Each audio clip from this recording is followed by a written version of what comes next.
한번 인사하겠습니다. 사랑합니다. 축복합니다. 잘 오셨습니다.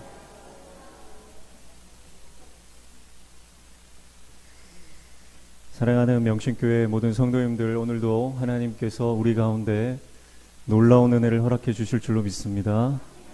예배를 통해서 사모하는 심령마다 하나님께서 만지시고 우리에게 꼭 필요한 말씀과 꼭 필요한 은혜, 꼭 필요한 응답을 허락해 주실 줄로 믿습니다.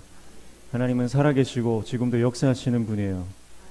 그 하나님을 경험하고 살아가는 인생이 있는가 하면 살아계신 하나님이 어디 계신가, 그렇게 의심 가운데 살아가는 인생도 있습니다. 오늘 예배 가운데 나온 우리 모든 성도님들 가운데는 그 살아계신 하나님이 확실하게 체험되어지는 신앙 되시기를 축복합니다. 삶의 모든 여정과 우리의 삶의 모든 걸음걸음이 하나님께서 함께 하신다는 확실한 증거로 넘치시기를 축복합니다. 그럼 우리가 인생을 살아가다 보면 참 힘들고 어려울 때가 많이 있습니다. 때로는 육신이 병들고 또 나이가 많아 힘이 없고 또 재정이 팍팍하고 여러 가지 관계가 어려운 상황들이 많이 일어나죠. 내 뜻대로 되는 인생이 그렇게 별로 없습니다. 그러나 우리가 힘들고 어려운 광야 같은 길을 지날 때에도 하나님이 우리와 함께 하신다는 믿음과 하나님이 우리 삶 가운데 반드시 개입하셔서 역사하신다는 확신을 가지고 살아갈 때에 여러분, 우리는 이 땅에서 살아가는 백성이지만, 이 땅에서 살아가는 인생이지만 하나님 나라를 경험하며 살아가는 하늘의 백성 되는 줄로 믿습니다. 그래서 오늘 이 아침에도 하나님께서 우리 심령 가운데 놀라운 말씀으로 응답해 주시고 또 말씀해 주실 때 그 말씀이 들려지는 그리고 깨달아지는 은혜가 있기를 축복합니다. 하나님께서 함께 하실 것입니다. 우리 모든 성도님들 말씀으로 충만하시기를 축복합니다. 지난 시간 우리는 여호수아 2장을 통해서 기생 라합이 어떻게 그가 믿음으로 반응했는가, 그리고 그의 믿음을 통해서 하나님이 어떻게 역사하시는가를 그 구원의 과정과 섭리를 통해서 잠시 살펴보았습니다. 우리가 라합의 이 사건을 보면서 하나님께서 이 라합의 믿음을 보셨다.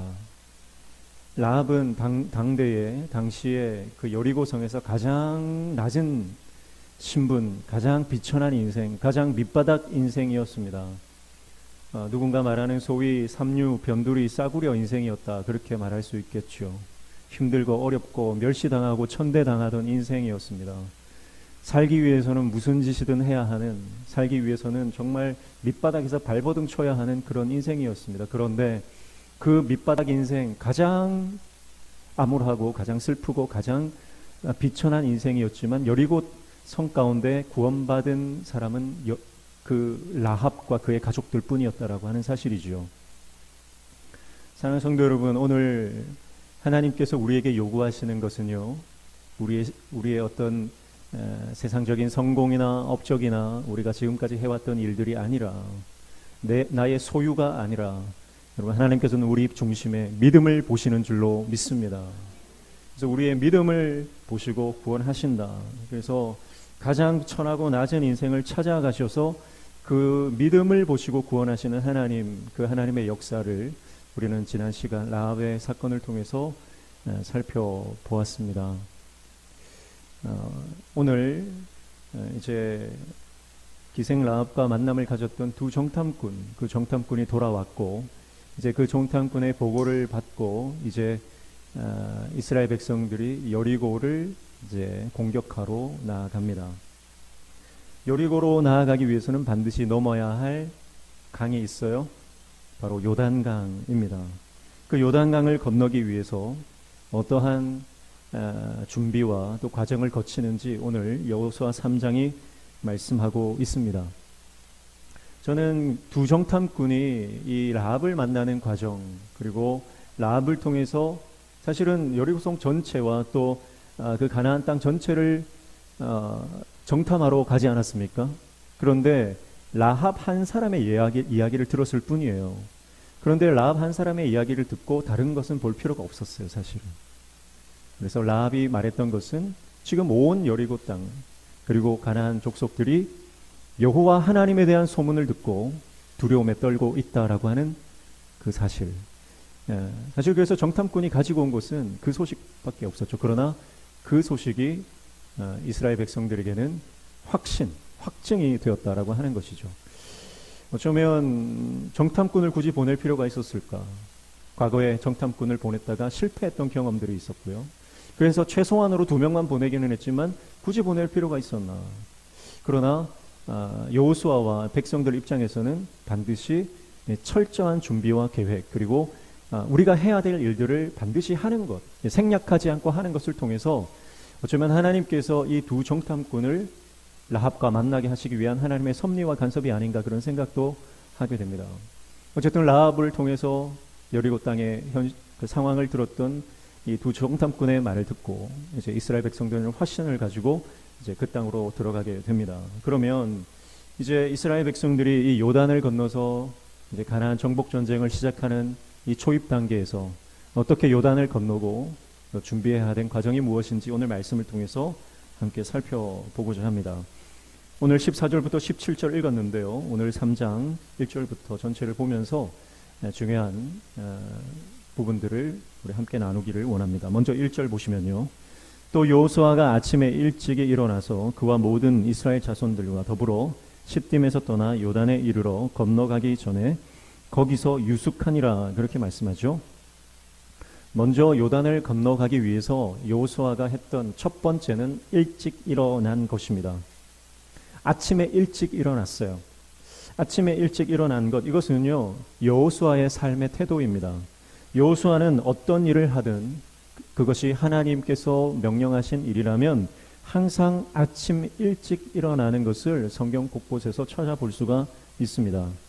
여호수아가 잠이 없어서 일찍 일어난 것이 아니죠. 여호수아가 불면증에 시달리고 뭐 그런 게 아닙니다. 여호수아가 하나님의 명령을 받아 아침 일찍 일어나 그것을 수행한 것은 그것이 바로 적극적이고 능동적인 순종임을 말하는 것입니다. 여러분, 여호수아는 하나님이 명령하실 때 억지로 하지 않았습니다. 어쩔 수 없이 하지 않았습니다. 달리 방법이 없으니까 그 방법을 선택한 것이 아닙니다. 여호수아는 하나님 말씀에 대한 확신이 있었고 하나님 말씀에 대한 신뢰가 있었습니다. 그래서 하나님 말씀에 대한 신뢰, 하나님과의 이 친밀한 관계가 형성되어 있는 사람은요 하나님의 명령에 적극적이고 능동적으로 순종하게 되는 것입니다. 그래서 여호수아는 삶의 태도가요 항상 순종하고 적극적이고 또 능동적으로 주님의 말씀에 따르는 것을 볼 수가 있어요. 그래서 항상 일찍, 가장 누구보다 일찍, 그리고 가장 누구보다 앞에서, 그리고요 그 일이 마치기까지 가장 늦게까지 남아있던 사람이었어요. 그래서 여호수아는 모세가 그 하나님의 회막 가운데서 음성을 듣고 그 하나님 이스라엘 백성들의 모든 문제들을 해결하고 떠나갔지만 여호수아는 그 회막에 끝까지 남아 있었다. 그래서 여호수아는요 가장 누구보다 일찍, 가장 누구보다 늦게 주님의 사명을 감당했던 사람이에요. 여러분, 이것은 어떻게 가능하냐면 주님의 일을 하는 기쁨을 알기 때문에 가능한 거예요. 하나님의 일을 하는 것에 대한 영광을 경험했기 때문에 가능한 거예요. 여러분, 오늘 저와 여러분이 교회에서 사명을 감당할 때 누구보다 일찍, 누구보다 가장 늦게까지 주님의 사명을 감당하는 저와 여러분 되시길 축복합니다. 그 말은 여러분 혹사해라, 몸을 혹사해라, 뭐 열정페이를 드려라, 그런 뜻이 아니라 하나님께서 맡기신 일이라면 가장 능동적이고 가장 적극적으로 그 말씀에 순종하라는 것이죠. 이것이 여호수아의 삶의 태도였고 우리가 배울 점입니다. 사랑하는 성도 여러분, 주님의 일을 할 때에 억지로 하지 마시기를 축복합니다. 어쩔 수 없이 하는 것이 되지 않기를 축복합니다. 여러분, 그걸 안 하는 게 나아요. 어쩔 수 없이 억지로 하는 것은요 안 하는 게 낫습니다. 그래서 여러분, 오늘 저와 여러분께서 감당하는 그 모든 주님의 사명이 정말 하늘의 기쁨을 누리는 축복의 통로가 되기를 축복합니다. 그때 여러분 우리가 하나님 나라를 경험하는 것이고요. 그렇게 우리가 주님의 사명을 감당할 때 하나님의 역사가 일어나는 것을 우리가 누구보다 영광스럽게 보게 될 줄로 믿습니다. 그래서 아침 일찍 일어나 여호수아가 주님의 사명을 감당하기 시작하는데요. 이제 시딤에서 떠나서 요단 앞까지 이르게 됩니다. 시딤을 떠나는 거예요. 여러분, 약속의 땅으로 가기 위해서 가장 첫 번째 해야 하는 것이 뭡니까? 출발하는 것이죠. 떠나는 것입니다. 그래서 그들이 장막을 치고 있었던 시딤이라고 하는 그 공간, 그 장소에서 떠나는 겁니다. 여기서 떠나다라고 하는 히브리 단어는 마사라고 하는 단어를 쓰는데요. 이것은 유목민들이 이제 장막을 이동한다, 떠난다, 출발한다, 분리한다 그런 뜻이 있는데 이 단어의 기원이 바로 이 텐트의 말뚝을 뽑는다라고 하는 것에서 이 단어가 유래되었다고 합니다. 여러분 시딤은 어떤 장소입니까? 시딤은 지금 임시 거처죠. 그러나 이 시딤은요 영적으로 봤을 때는 이스라엘 백성들이 모압 여인들과 음행했던 불순종의 장소입니다. 그래서 하나님께서는 이스라엘 백성들을 이제 요단강을 건너게 하기 위해서 이 시딤이라고 하는 불순종의 자리를 떠나라고 말씀하시는 거예요. 불순종과 거역의 땅을 떠나서 이제 어디로 가야 됩니까? 순종의 땅, 약속의 땅, 하나님께서 우리 이스라엘 백성들에게 주시겠다고 언약하신 그 땅으로 들어가게 되는 것입니다. 여러분, 우리가 주님의 약속의 말씀을 받기 위해서 그 약속의 말씀을 누리기 위해서는요, 지금 우리가 있는 불순종의 땅을 떠나야 합니다. 지금 우리가 있는 거역의 땅을 떠나야 합니다. 그래서 거기에 박혀 있는 영적인 말뚝을 다 뽑아내셔야 됩니다. 여러분, 우리 가정에 지금 여전히 꽂혀 있는, 박혀 있는 그 모든 불순종의 말뚝을 다 뽑으시기를 축복합니다. 여러분, 우리의 심령에 여전히 완악하고 의심으로 가득 차 있는 그 불순종과 거역의 말뚝을 다 뽑아내시기를 축복합니다. 이것을 뽑아내야 됩니다. 그래야 떠날 수 있어요. 말뚝을 여전히 박아놓고 떠날 수 있습니까? 그럴 수 없는 거죠. 여러분, 장막 텐트를 다 걷기 위해서는 가장 먼저 해야 되는 것이 말뚝을 뽑아내는 일입니다.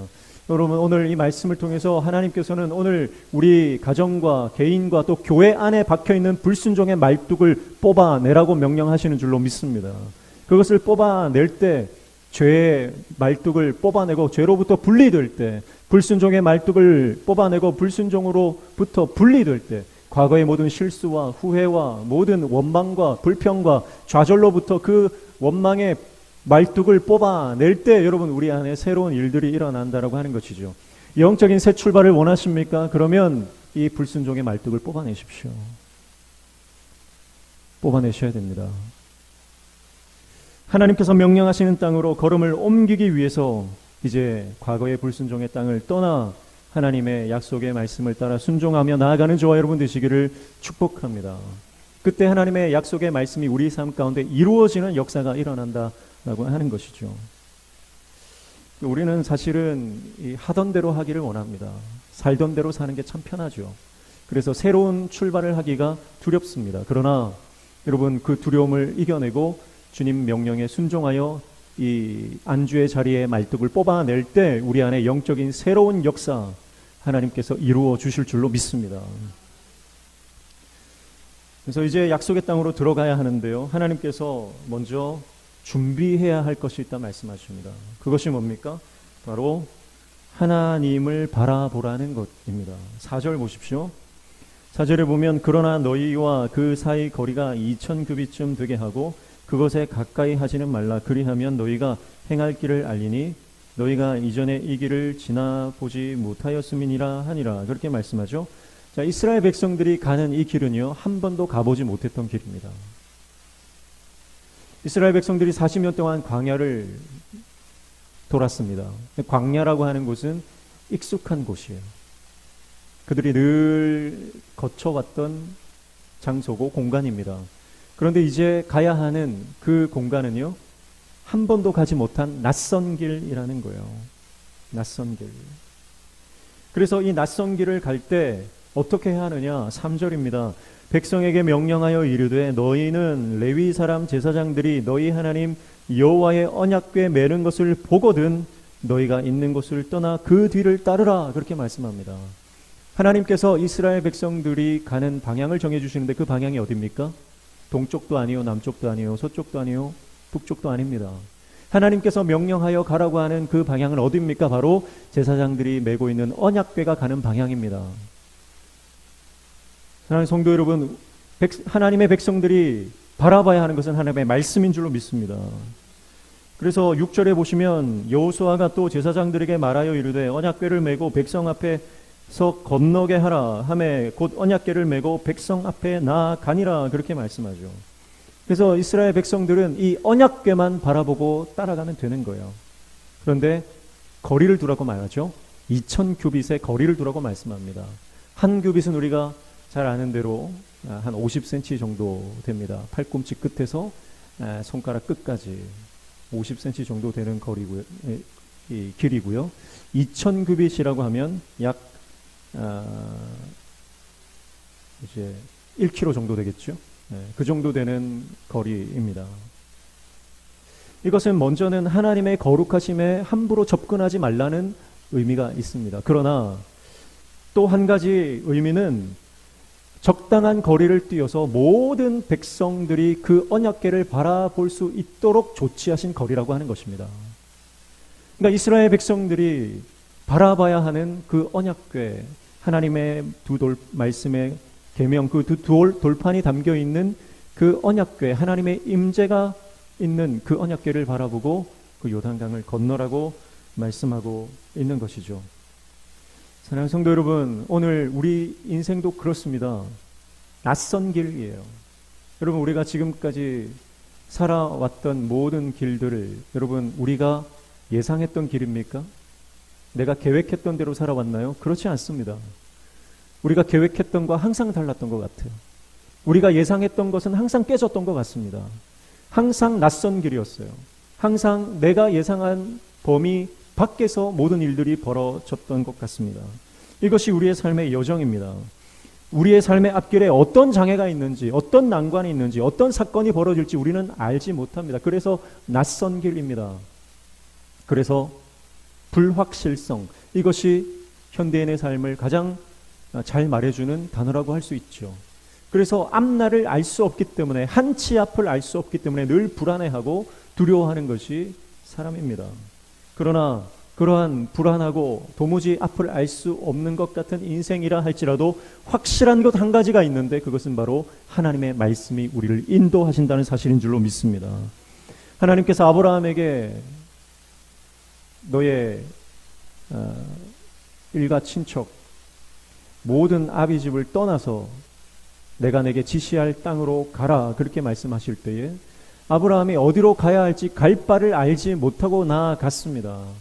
그러나 아브라함은 어디로 가야 할지 방향과 목적지, 공간과 시간과 그 모든 것을 아브라함은 알지 못했습니다. 그러나 아브라함이 확실하게 아는 것 한 가지는 나를 인도하시는 분이 하나님이시라고 하는 사실이었죠.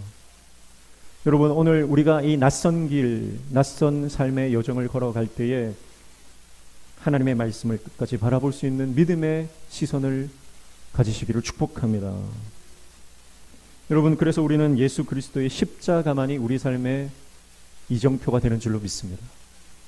낯선 길을 갈 때 이정표를 잘 봐야 되죠.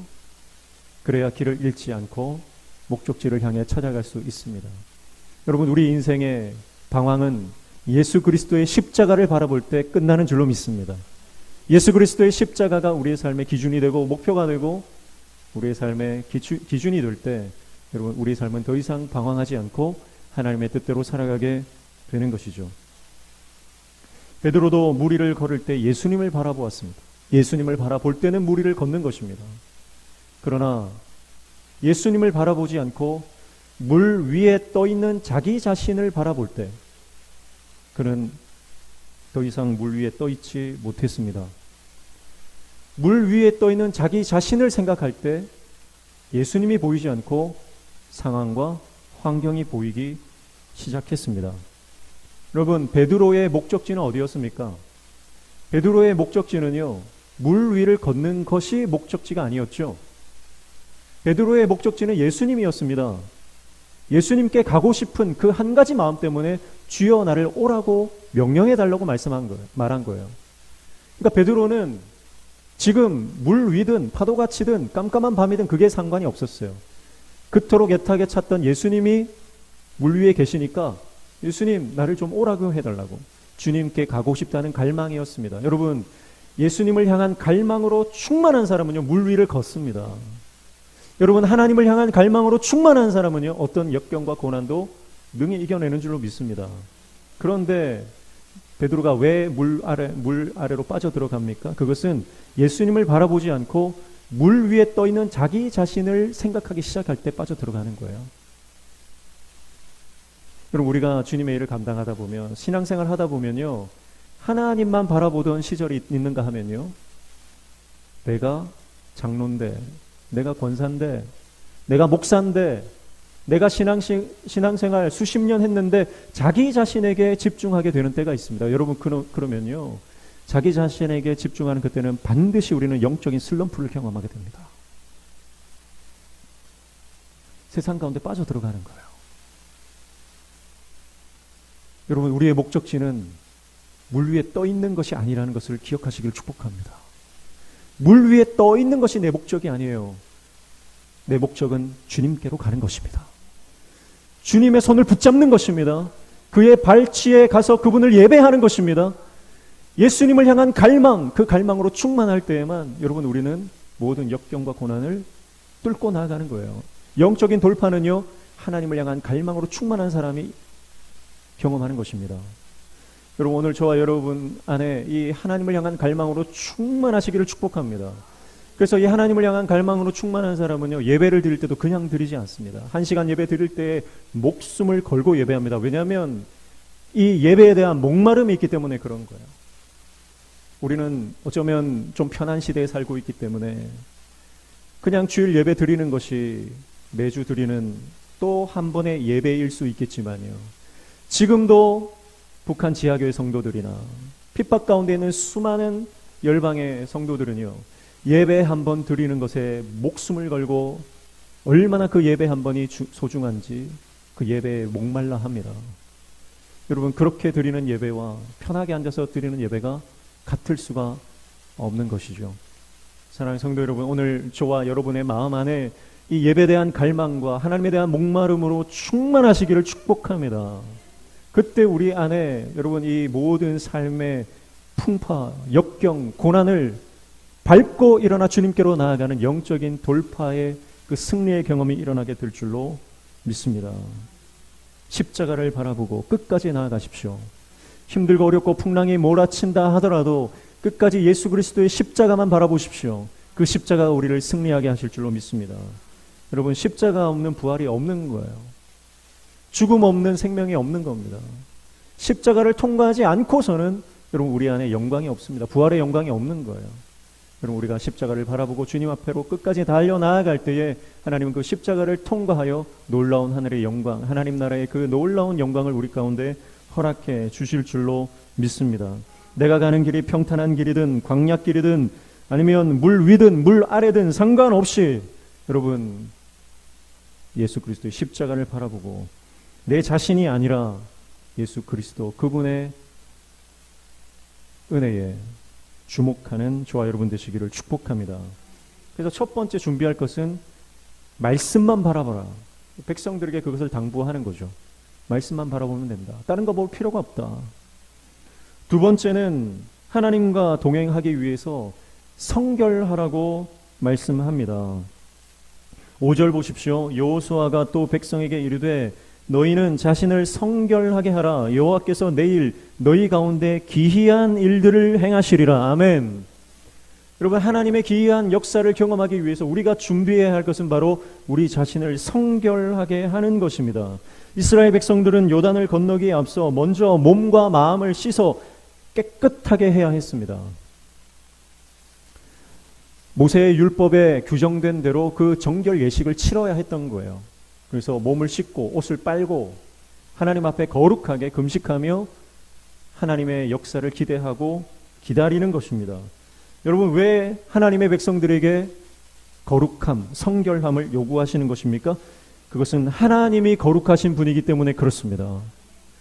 그래서 사실은 이 거룩이라고 하는 단어는요, 사람에게 어울리는 단어가 아니에요. 이것은 하나님께만 쓸 수 있는 단어입니다.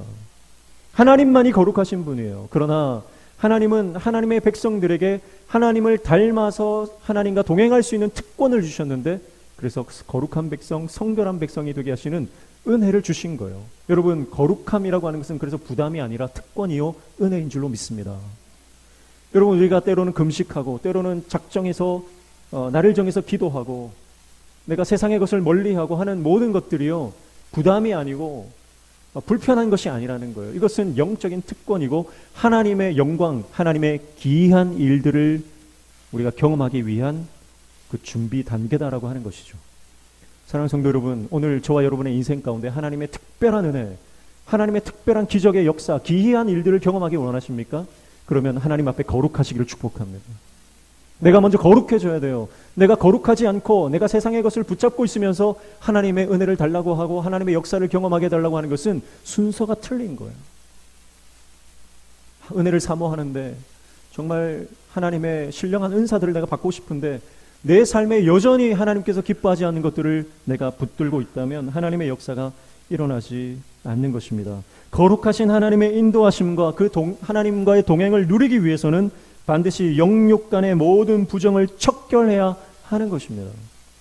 여러분, 우리가 결혼을 할 때 결혼을 하는 것은 단순히 내가 그 남자, 그 여자를 내 아내로 맞이하는 것일 뿐만 아니라 내가 그 여자를 나의 사람으로 선택하는 순간 세상의 모든 여자를 포기하는 거예요. 내가 그 남자를 선택하는 순간, 그래서 결혼을 하는 그 순간 세상의 다른 모든 남자는 남자로 보지 않는 거예요. 그게 결혼입니다. 그게 진정한 결혼식의 의미죠. 이게 깨지니까요, 결혼도 깨지고 가정도 깨지는 겁니다. 여러분, 영적으로도 마찬가지입니다. 내가 하나님의 백성이 되고 내가 하나님의 사람으로 이 땅을 살아가기로 내가 신앙 고백을 했다면 세상의 것을 더 이상 우리가 누리지 말아야 하는 거죠. 세상과 친밀하게 관계를 가지고 살아가는 것이 아니라 하나님과 친밀한 관계를 가지고 하나님과 동행하는 인생을 살아가는 것, 그것이 거룩한 삶이요 거룩한 인생인 줄로 믿습니다. 그래서 하나님께서 원하지 않는, 기뻐하지 않는 세상의 것들이 있다면 포기하고 비워내고 그것을 십자가에 못 박을 수 있는 영적인 결단이 요구되는 것입니다. 여러분, 오늘 약속의 땅으로 들어가길 원하십니까? 하나님의 놀라운 영광을 보기를 원하십니까? 그러면 내 안에 있는 모든 세상의 부정한 것들을 십자가에 못 박으시기를 축복합니다. 그래서 참된 거룩, 바로 하나님과의 이 관계 회복, 하나님과의 친밀한 관계로 회복되어지는 저와 여러분 되시기를 축복합니다. 그래야 요단을 건널 수 있는 거예요. 그리고 이제 하나님의 말씀에 순종할 때 요단을 건너는 돌파가 일어난다고 말씀하고 있습니다. 오늘 13절 말씀에 보면 온 땅의 주 여호와의 궤를 맨 제사장들의 발바닥이 요단물을 밟고 멈추면 요단물 곧 위에서부터 흘러내리던 물이 끊어지고 한 곳에 쌓여 서리라, 그렇게 말씀하고 있죠. 하나님께서 명령을 하셨어요. 제사장들에게 너희가 궤를 메고 요단강을 밟아라. 그 요단강 물에 발이 잠기게 해라. 여러분, 이스라엘 백성들이 홍해를 건널 때는요, 밤새도록 동풍이 불어서 바다가 마른 땅이 되었어요. 그래서 마른 땅을 백성들이 건넜죠. 그러니까 마른 땅을 건너는 것은 어쩌면 그렇게 어려운 일이 아니다, 이렇게 볼 수가 있습니다. 그런데요, 요단을 건널 때는요, 좀 더 높은 차원의 순종을 요구하세요. 그게 뭐냐면 여전히 강물이 범람하고 있는 거예요. 근데 그 범람하고 있는 강물을 밟으라는 거예요. 하나님께서 과거 조상들에게 주셨던 그 기적처럼 요단강을 먼저 좀 멈춰주시고 그리고 그 마른 땅을 건너가면 좋겠는데, 하나님께서 명령하시는 것은 강이 여전히 범람하고 있는 그 상황 가운데서 그 물을 밟으라는 거예요. 그러면 물이 멈춰질 것이다, 그렇게 말씀하죠. 14절에 보면, 15절에 보시면 요단이 곡식 거두는 시기에는 항상 언덕에 넘치더라. 궤를 맨 자들이 요단에 이르며 궤를 맨 제사장들의 발이 물가에 잠기자, 그렇게 말씀하죠. 자, 요단강을 도하하던 그때는요, 곡식을 거두는 때라고 해요. 이 곡식은 바로 밀과 보리를 말합니다. 밀과 보리를 거두는 시기로 3월경 또는 4월 초쯤으로 여겨집니다. 이때는요, 항상 요단 강물이 범람을 했어요. 그리고 이때는요 또 늦은 비라고 하는 봄비가 내렸습니다. 그리고 겨우내 얼어있던 헤르몬 산의 눈과 얼음이 녹아서 흘러 내려왔기 때문에 지금 이 밀과 보리를 거두는 이 시기는요 사람이 자력으로 헤엄쳐서 건널 수 없는 그런 요단강의 수위가 되었던 것이죠. 그런데 제사장들이 어떻게 합니까? 하나님의 말씀에 순종하는 겁니다. 하나님의 말씀에 순종하여 하나님의 말씀을 어깨에 메고 그 요단강 물을 밟는 거예요. 그리고 그들의 발이 물에 잠겼다. 그렇게 말씀하고 있는 것입니다. 여러분, 그때 어떤 일들이 일어납니까? 16절 보십시오. 곧 위에서부터 흘러내리던 물이 그쳐서 사르단에 가까운 매우 멀리 있는 아담 성읍 변두리에 일어나 한 곳에 쌓이고 아라바의 바다 여매로 향하여 흘러가는 물은 온전히 끊어지매 백성이 여리고 앞으로 바로 건널세. 그리고 17절 하반절에 보니까 이스라엘은 그 마른 땅으로 건너갔더라. 아멘. 흘러넘치던 범람하던 요단 강물이 언제 멈췄었습니까? 제사장들이 하나님의 말씀에 순종하여 그 발을 물에 잠기게 할 때에 요단 강물이 멈추고 마른 땅이 되는 역사가 일어난 것입니다. 사랑하는 성도 여러분, 순종할 때 하나님의 역사가 일어나는 줄로 믿습니다. 순종할 때 돌파가 일어나는 거예요. 그래서 이스라엘 백성들이 홍해를 건널 때에는 그것은 구원의 사건이다 그렇게 말씀드렸어요. 영적으로 구원을 의미하는 것입니다. 그 땅의 옛 자아는 다 수장되어 죽고 이제 새 사람으로 변화되는 것이 홍해의 영적 사건입니다. 그렇다고 한다면 이제 요단강을 건너는 것은요 이미 구원받은 백성들이 이제 하나님의 말씀에 온전히 순종함으로 불순종의 모든 이 죄악들을 이 요단에 묻고 이제 순종의 사람으로 거듭나는 하나님 앞에 영적으로 성숙되어지는 영적인 의미가 있다 이렇게 볼 수 있죠. 그렇기 때문에 하나님께서는 좀 더 높은 단계의 순종을 요구하시는 것입니다. 여러분, 우리가 하나님의 말씀에 순종하는 것이 결코 쉬운 일이 아닙니다. 예수 믿는 게 왜 이렇게 어렵나? 교회 다니는 것이 이렇게 어려울 줄 알았으면 내가 교회 안 다닐 걸 그랬다. 상담하시는 분들도 예수 믿는 게 이렇게 어려운 줄 몰랐다. 참 어렵다고 말씀하시는데요. 여러분, 기억하십시오. 예수 믿는 것은 쉬운 게 아닙니다. 쉽다고 생각하면 오산입니다. 예수님 믿는 것은 힘들고 어렵고 불편한 거예요. 그게 예수 믿는 겁니다. 범람하는 물에 발을 담그는 것은 쉬운 일이 아닙니다. 여러분, 그러나 하나님이 요구하시는 것은요, 그저 홍해만 건너서 구원받은 그 수준으로 머물기를 원하는 것이 아니라 이제는 범람하는 그 물에 발을 담금으로 진정한 순종의 사람, 하나님의 영적인 군사로 이제는 쓰임 받기를 원하시는 하나님의 음성을 들으시길 축복합니다. 그리고 그래서 우리 인생 가운데 이런 100% 순종, 이해되지 않지만 내 생각과 다르지만 그러나 순종할 때 영적인 돌파를 이루어 주시는 하나님의 역사를 우리가 경험하게 될 줄로 믿습니다. 그래서 여러분, 우리가 순종할 때 우리의 모든 고난이 마른 땅이 되어 우리의 발로 밟고 돌파하게 되는 역사를 우리는 경험하게 될 줄로 믿습니다. 그리고 마지막은요, 이 제사장들이 그 강바닥 한복판에 이스라엘 모든 백성들이 건너기까지 기다려야 하는 거예요. 여러분, 사명의 자리를 고수하라는 말씀입니다. 17절 다시 보시죠. 여호와의 언약궤를 맨 제사장들은 요단 가운데 마른 땅에 굳게 섰고 그 모든 백성이 요단을 건너기를 마칠 때까지 모든 이스라엘은 그 마른 땅으로 건너갔더라. 아멘.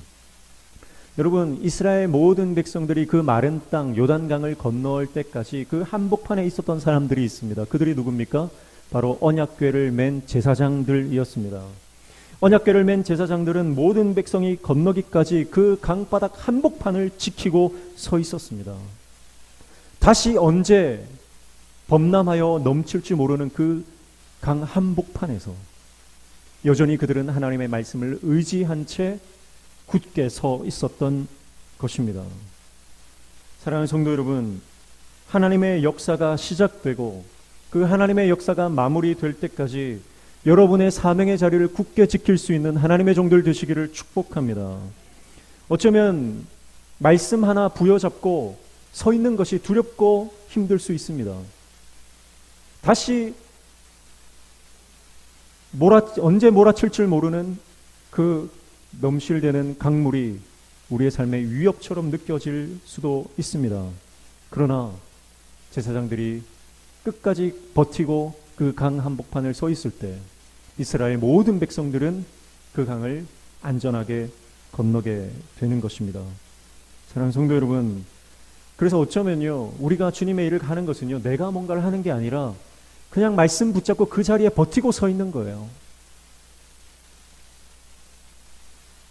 예전에 한번 말씀드린 것 같은데, 땅끝 교회가 막 부흥될 때요, 김은석 목사님이 이제 사역하실 때 어떤 분이 물었대요. 목사님, 교회 부흥의 비결이 뭡니까?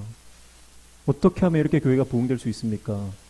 그렇게 물었더니 김은석 목사님이 그렇게 말씀하셨댔죠. 그냥 같이 살았더니 됩니다. 그냥 같이 산 것 외에는 없습니다. 성도들이랑 같이 밥 먹고 같이 울고 웃고 그냥 그 자리에 있었더니 부흥이 일어났다고 말씀하신 것이 기억이 납니다.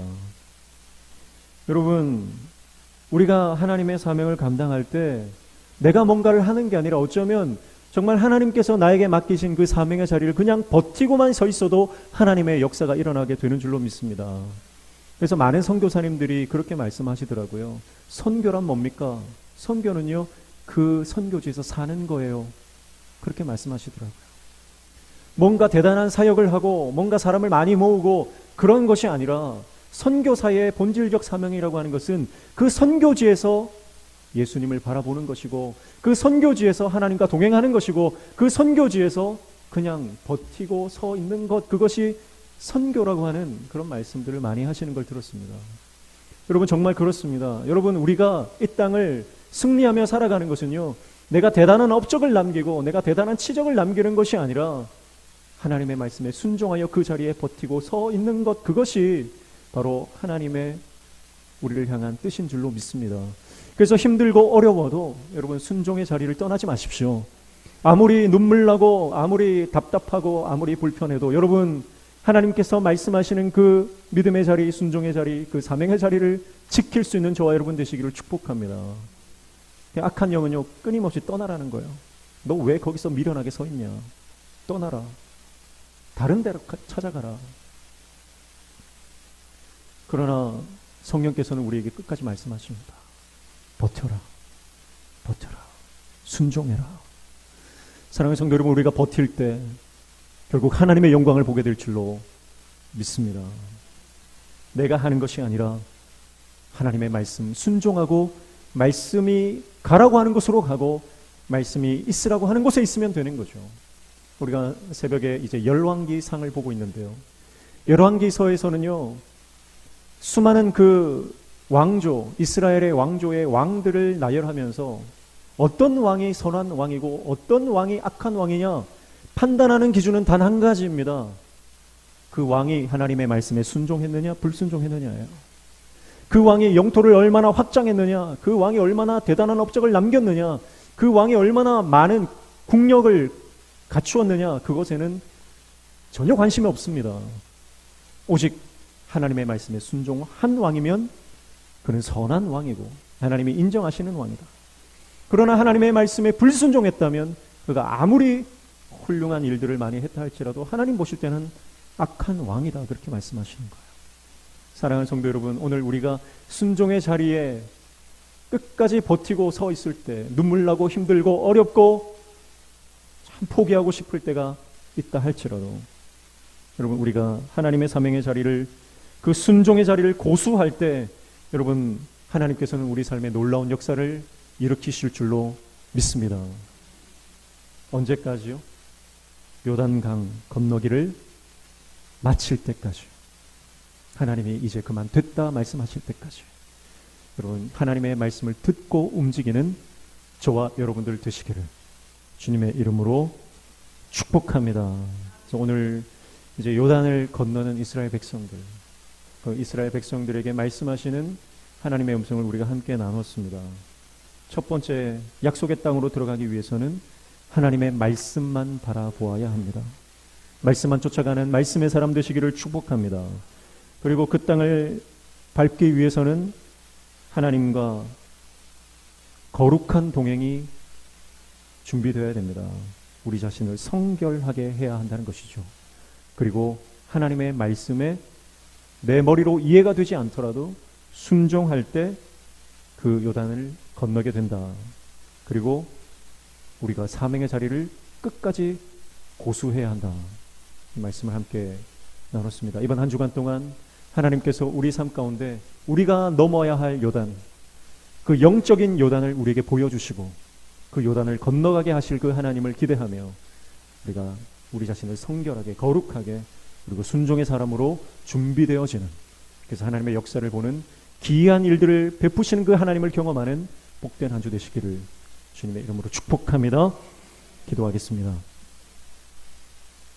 하나님 아버지, 우리가 건너야 할 요단, 그 요단이 어디입니까? 우리에게 보여주시고 말씀하여 주시고 깨달아 알게 하여 주셔서 하나님, 우리가 그 약속의 땅으로 들어가기 위해 갖춰야 할 영적인 무장을 철저히 갖추어 하나님의 영광을 보며 그 승리를 맛보는 영적 돌파의 경험을 이루는 우리 모든 성도들의 삶이 되도록 인도하여 주시옵소서. 예수님의 이름으로 기도하옵나이다. 아멘.